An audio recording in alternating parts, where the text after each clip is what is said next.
So obviously it was 2021, right? Was it last year? It was a Wednesday night.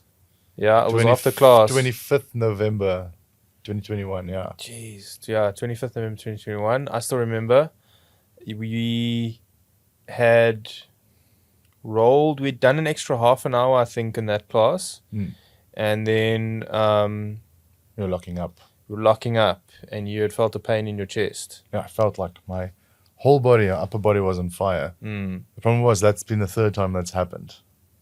In quick succession. Yeah, so the first one happened, it was after class, probably also a Thursday night, maybe like 2 weeks before that, maybe even more, maybe like 3 or 4 weeks. Had a particularly intense class, and I came home, and after my shower, I started feeling like, it's almost like you've been doing bench presses. Yeah. Like your entire upper body is Is it on like fire. a numbness? It's like a burn. It was an absolute burn, and my heart was racing, and I was sweating bullets, and I couldn't sleep. I lied on the couch. I tried everything. I tried painkillers. I tried alcohol. I tried a bit of weed. I tried everything, and this pain wouldn't go away. And that night I didn't sleep. Next morning, first thing, I went to the doctor. They did an EKG. They did all these tests, and eventually they just said, no, it's inflammation. And I got some anti-inflammatories. Sorry, was it a normal ECG or was it a stress ECG? I don't know. Just did they just hook you up and you sat and they gave you the readings? So so there's I was going to say cross-pollination. So there was some other things that happened that almost made it seem like it could be inflammation, because just the day before I was carrying my daughter on my hip while I was cooking, and I had her there for so long I could feel the pain. So I had some DOMS from that. Okay. So I assumed what I was experiencing was probably some intense form of DOMS. Never did I ever imagine it could be a heart attack. So obviously the doctor probably thought the same. I'm not going to name him, unfortunately. And so it happened again when I was doing a seminar in Langebaan, maybe a week or two after that. And the new Langebaan, they were like almost brand new at the time. And I gave a seminar. It was very nice. I was going to do more in the future. And I did 2 private classes.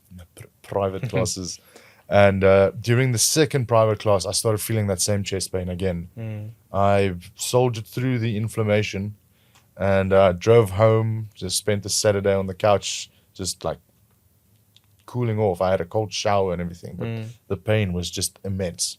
And by that time, it had spread to my back as well. Did you think it was the same thing? Had you recognized this pain? It was exactly the same. Right. It was exactly the same. That's why on that fateful Wednesday night, we were locking up, and I was complaining. I was like, man, my chest is on fire. Yeah. Went home. I didn't sleep a wink that night.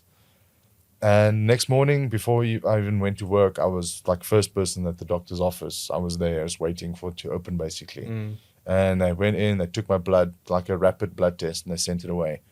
4 hours later, almost to the minute, I got a call from the doctor saying, I think I was driving at the time. He said, you are going to go home now. You're going to get your pajamas and your stuff, and you're going to go to Durbanville Medical Clinic. Tomorrow you're getting operated. Wow. And it was like that. And I went, and they did the scans and stuff. And when they did the angio, I was overnight in Durbanville Medical Clinic. And they monitored me constantly. And then the next day, I was meant to have the surgery. It was a little bit delayed. And it was Black Friday as well. They drove me, I think, in 13 minutes from Durbanville to Panorama. Wow. I don't know how they did it. I was in the back of the ambulance. It was just shaking. Yeah. Having a good laugh with the ambulance guy in the back. Funny guy. Yeah. I remember always being high spirits during the entire thing, because I knew what was happening, and there was no point in being sad about it. Right. It was very sad for everyone, obviously, knowing that this had happened, that I've had this third heart attack now. So guys, that's what a heart attack feels like. It could just be pain. It could feel like inflammation. Because I've heard it's like different people describe different things, and some people say it's like a very intense pain. And it's almost the same as what you're describing, but also different at the same time. And a pain in your arm too. Yeah, like so pain in your arm. The moment you said you've got pain on your left chest, I asked you which side, remember? I don't know if you remember, and you said left side, and I was like, oh, And then you said, and right side. I was like, dude, you've got to go, like, you've got to see a doctor. And you said you'd seen a doctor, but I was like, I don't know much about heart stuff, but the little I know is like, there's a couple of tests that you need to do to go have a look at. And the test for a specific enzyme. yes. I cannot remember what that's called. I think though. they also test for, I could be wrong, I could be butchering this, but potassium, I think as well, if you got a high potassium count as well. Do you know what did they test for you for the enzyme? Is that what they tested in the blood work? Yeah, that's what they got from the blood work. Right, and that was sky high, so they said, okay, let's go do scan and... Yeah, you're going to go get your angiogram and get it done. I didn't know what an angiogram was. Until they did it. Yeah. And Joe, what an experience, eh? Hey guys, if you enjoyed that clip, I've got another one for you over here and over here.